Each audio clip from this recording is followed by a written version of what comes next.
He broke a handshake worth more than $100 million a year, and he never lost a night of sleep over it.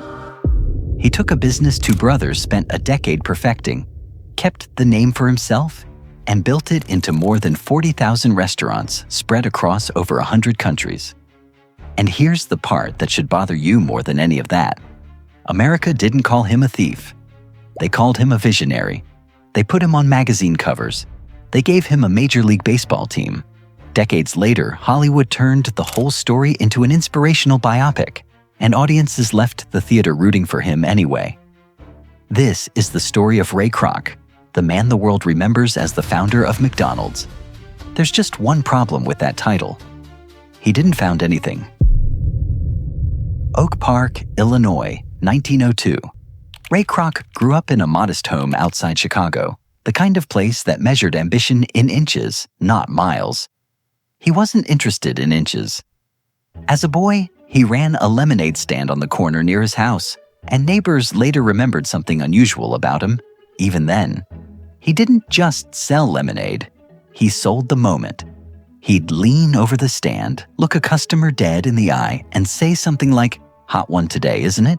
The kind of day a man deserves something cold. Half the time, they bought 2 cups instead of 1. It wasn't the lemonade. It was him. By the time the First World War broke out, Kroc was 17, too young to enlist. So, he lied. He forged his birth date, walked into a Red Cross recruitment office, and talked his way into the ambulance corps before anyone thought to check his paperwork twice. The war ended before he ever saw combat, but the lesson stuck harder than any battle would have. The truth was negotiable, as long as you said it with enough confidence. His first real ambition wasn't hamburgers. It was music. Kroc played piano well enough to book real gigs, jazz clubs, radio stations, a dance band that worked the Chicago circuit through the height of Prohibition. For a while, it looked like a life. He learned to read a room before he ever learned to read a balance sheet, to feel exactly when a crowd wanted quiet and when it wanted noise. Then the money stopped coming, the hours stayed brutal, and the applause never quite covered the rent. He packed up the piano, said goodbye to the band, and never looked back. Just like that. What came next lasted almost 2 decades. Kroc took a job selling paper cups for the Lily Tulip Cup Company, working his way up from a door-to-door salesman to a sales manager covering half the Midwest. 17 years he spent knocking on the doors of soda fountains and diners, pitching the exact same disposable cup to 1,000 different strangers. It should have been forgettable. Instead, it handed him the one idea that would define the rest of his life. The product didn't matter. You could sell almost anything if you understood what the person across the counter actually wanted to hear. By his late 30s, Kroc left the safety of the cup business behind to become the exclusive sales agent for a strange little machine called the multi-mixer, a milkshake mixer that could spin 5 shakes at once. For years, he crossed the country selling them to soda fountains and drive-ins, one machine at a time. It was a good living. It was not a legacy. Then, in 1954, an order crossed his desk that didn't make sense. A single hamburger standout in San Bernardino, California, wanted 8 multi-mixers at once, 8 machines. 40 shakes running at the same time, out of one small building, on a stretch of desert highway most people had never heard of. Kroc couldn't figure out how a drive-in that size could possibly need that kind of output. So he got in his car and went to see for himself. What he found stunned him. Cars lined up around the block. Teenagers moved through a kitchen laid out like an assembly line, each one doing a single repeated task: grilling, dressing, bagging, pouring, almost no wasted motion anywhere. There was no car hop service, no waiting, no menu longer than a handful of items. A hamburger cost 15 cents. Ordered to bag in hand took under a minute. The brothers behind it, Richard and Maurice McDonald, had actually mapped the entire kitchen out beforehand, chalking a diagram onto a tennis court near their house and walking through every motion a worker would make, shaving away every wasted step until what was left ran like a machine built out of human beings. They called it the Speedy Service System. Kroc had sold cups and mixers to 1,000 restaurants across this country. He had never once seen anything like this. He asked for a meeting. Over dinner that night, Kroc laid out a vision the brothers had never quite let themselves imagine. "You built something extraordinary here," he told them, "and you built it in the middle of nowhere. Nobody outside California even knows this exists. Do you understand what that means? It means the greatest kitchen system anyone in this country has ever seen is sitting in one parking lot, feeding a few hundred people a day when it could be feeding millions. You're not restaurant owners, you're inventors. You built a machine, and right now that machine only runs in one place on Earth. What happens to an invention that never leaves the workshop? Nothing happens. It disappears. Nobody remembers it. I'm not asking you to change a single thing about what you built. I'm asking you to let me put your name on every highway in America. Every family driving cross-country, every kid begging his parents to stop, every one of them deserves to taste what you've already perfected. You built the mousetrap. Let me build the road that leads to your door." Dick and Mac looked at each other. They'd tried franchising once before, in a small, cautious way, and it hadn't amounted to much. A handful of scattered locations run by people who never understood the system and slowly ruined it. They were older now, comfortable, wealthy enough by local standards, and neither one particularly wanted the headache of managing something bigger than their own street corner. But the pitch worked anyway. In 1955, they signed an agreement making Ray Kroc their national franchising agent.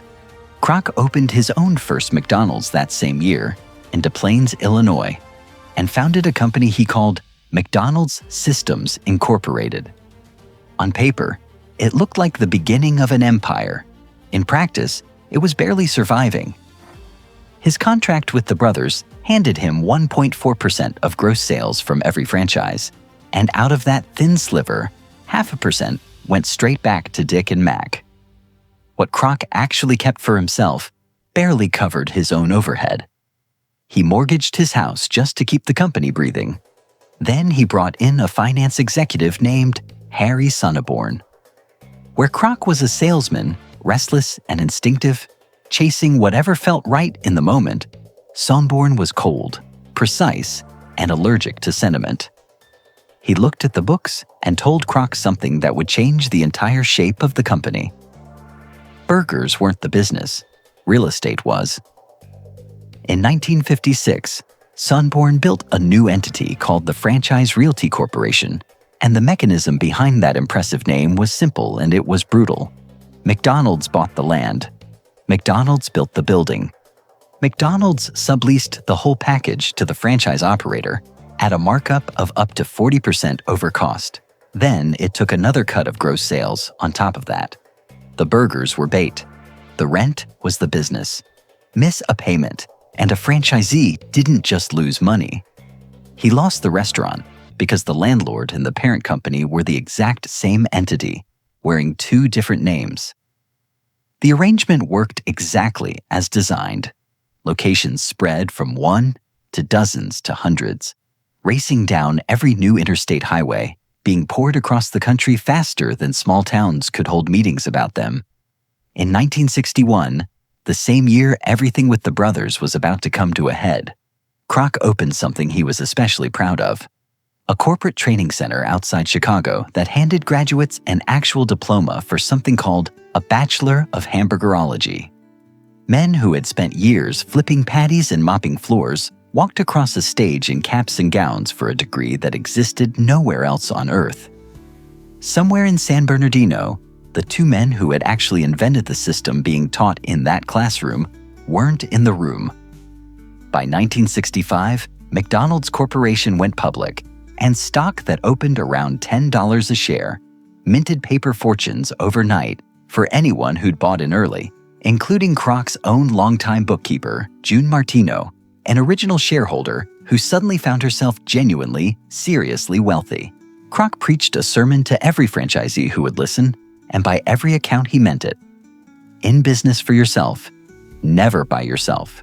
Quality, service, cleanliness. He talked about family, about partnership, about building something together, one handshake at a time. It played beautifully on stage.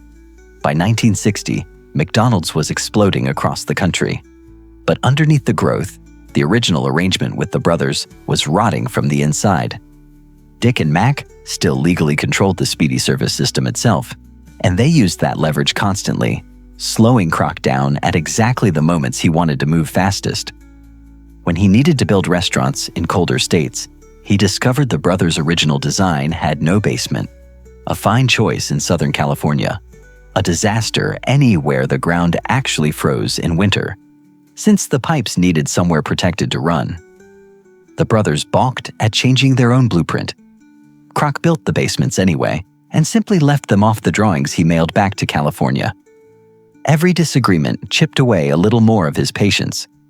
At home, his first wife, Ethel, had learned to recognize a particular silence in their house, the sound of a husband who was there in body only, already 3 cities ahead in his own head. She rarely saw him. When she did, he was somewhere else entirely.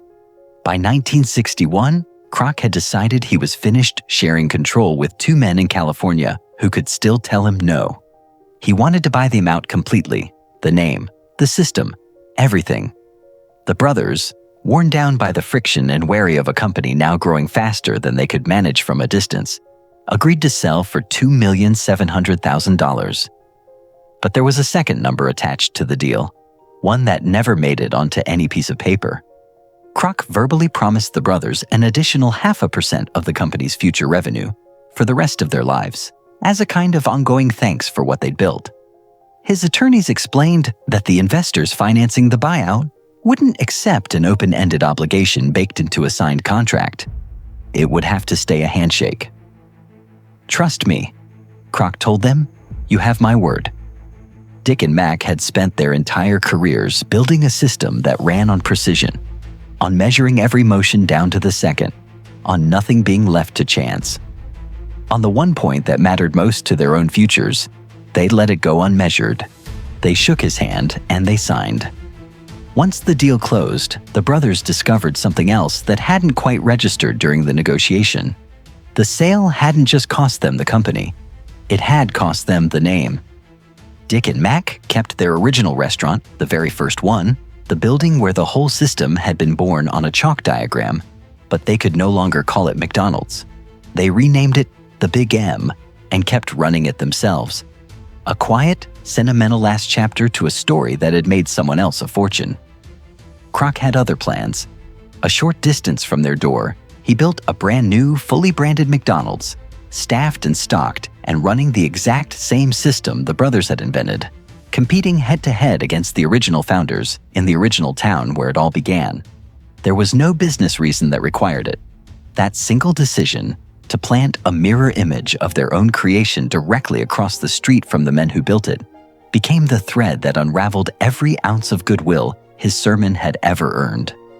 The Big M didn't survive long against it. None of what happened next looked anything like a courtroom. There was no fraud trial, no jail cell, no headline announcing that Ray Kroc had finally been caught. If the full story had come out at the height of his fame, a founder mythology built on a broken promise and a rival store planted out of pure spite, it might have wrecked the wholesome, all-American image the company had spent a fortune constructing. Instead, almost nothing happened. The brothers had no written contract to enforce, no legal path to the money they'd been promised. When they later asked about the royalty, the company's answer was simple. No such formal agreement had ever existed. Kroc kept to doing exactly what he had always done to survive. He sold the story, and he sold it well. In 1977, he published an autobiography, Grinding It Out, casting himself as the singular visionary who built McDonald's from nothing. The Big M closed for good not long after. Richard and Maurice McDonald quietly returned to smaller ventures, their names slipping out of the very company history the man they had once trusted was now busy rewriting. Ray Kroc spent the rest of his life becoming exactly the legend he'd always wanted to be. He bought the San Diego Padres. He was profiled again and again as a titan of American industry, credited by nearly every major publication as the man who invented modern fast food from scratch. After his death in 1984, his widow, Joan Kroc, gave away more of his fortune than most companies are worth, including a single gift of $1.5 billion to the Salvation Army, one of the largest individual charitable donations in American history. The Kroc name became a byword for generosity on a scale most people can't even picture. Meanwhile, by some estimates, the royalty the brothers never received would be worth more than $100 million a year today. Money that, by any fair reading of the story, belonged to two men who spent a decade of their lives designing a kitchen on a tennis court. Maurice McDonald died in 1971. Richard McDonald died in 1998. For most of the years in between, official company materials didn't credit either one of them as a founder at all. That title belonged to somebody else. Late in his life, Ray Kroc was known to joke that competition wasn't really a game to him, that if a rival was ever drowning, he wouldn't exactly rush to help him back to shore. Everyone laughed. It played as a joke, the way most true things do when a charming man says them out loud. Nobody in the room seemed to notice it wasn't really a joke at all. It was closer to a confession, dressed up as one. And that's the part that should sit with you longer than any of the numbers. Not that he did it. People do far worse, for far less. What should sit with you is that decades later, when the whole story finally surfaced, the handshake, the royalty, the store built out of spite, audiences didn't walk out of the theater angry. They walked out quoting his lines, "You, yes, you."